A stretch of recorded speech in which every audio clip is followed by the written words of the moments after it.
നമ്മളെല്ലാവരും ചെയ്യുന്നൊരു കാര്യം, കുട്ടിയാവട്ടെ, മുതിർന്നവരാവട്ടെ, അപ്പൂപ്പന്മാരാവട്ടെ, അമ്മൂമ്മമാരാവട്ടെ, ഒരു ബുക്കിൽ നിന്നും ഒരു പേപ്പർ വലിച്ചു കീറുക. പ്രത്യേകിച്ചൊരു കുട്ടിയാവുമ്പോൾ, പഠിക്കുന്നൊരു കുട്ടിയാവുമ്പോൾ അവർ ബുക്കിൽ നിന്ന് പേപ്പർ വലിച്ചു കീറും. പേപ്പർ വലിച്ചു കീറാൻ എന്തൊരു നിസ്സാരമാണല്ലേ. പക്ഷേ അത് ഉണ്ടാക്കുന്നത്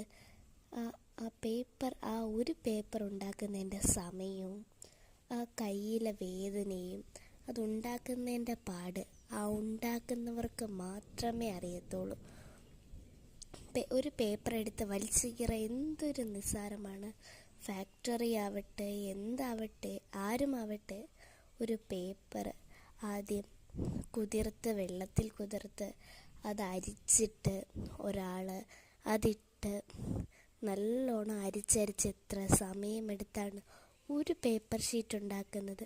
കടയിലൊക്കെ A4 ഷീറ്റും സാദാ പേപ്പറും 1 രൂപയ്ക്കും 2 രൂപയ്ക്കും 3 രൂപയ്ക്കും 4 രൂപയ്ക്കും 5 രൂപയ്ക്കൊക്കെ വരെ തരും. പക്ഷേ അത് കാണുമ്പോൾ തന്നെ നമുക്കൊരു ഒരു പേപ്പറിന് 30 രൂപയെങ്കിലും കൊടുക്കാൻ തോന്നും.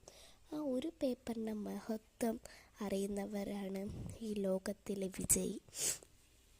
ആ ഒരു പേപ്പർ കീറാൻ എന്തൊരു എളുപ്പമാണ്, ഈസിയാണ്.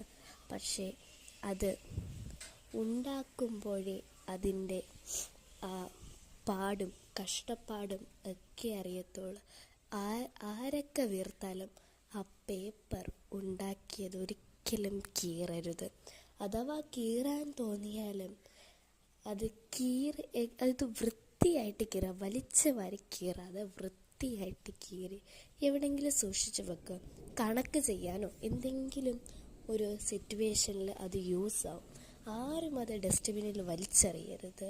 നമ്മൾ സ്കൂളിലെ ഡസ്റ്റ്ബിൻ പലപ്പോഴായിട്ട് നോക്കുമ്പോഴും അവിടെ ഒത്തിരി പേപ്പർ ആയിരിക്കും കാണുന്നത്.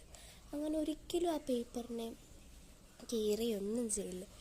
ആ പേപ്പർ കീറിയാൽ അത് ദൈവത്തിന് തുല്യമാണ് ഒരു പേപ്പർ. അതുകൊണ്ട് ഇനി കുട്ടികളാവട്ടെ, മുതിർന്നവരാവട്ടെ, ഉള്ളവരാവട്ടെ, ആരും ഒരു പേപ്പർ വലിച്ച് കീറാതിരിക്കുക. ഈ കേൾക്കുന്നതിനകത്ത് എത്ര പേര് പേപ്പർ വലിച്ച് കീറിയിട്ടുണ്ട്? ഒരു ലൈക്കും സബ്സ്ക്രൈബും പിന്നെ ഷെയറും ചെയ്യണേ. കമൻറ്റ് ബോക്സിൽ ഞാനും പേപ്പർ വലിച്ച് കീറിയിട്ടുണ്ടെന്നൊന്ന് ഇടണേ.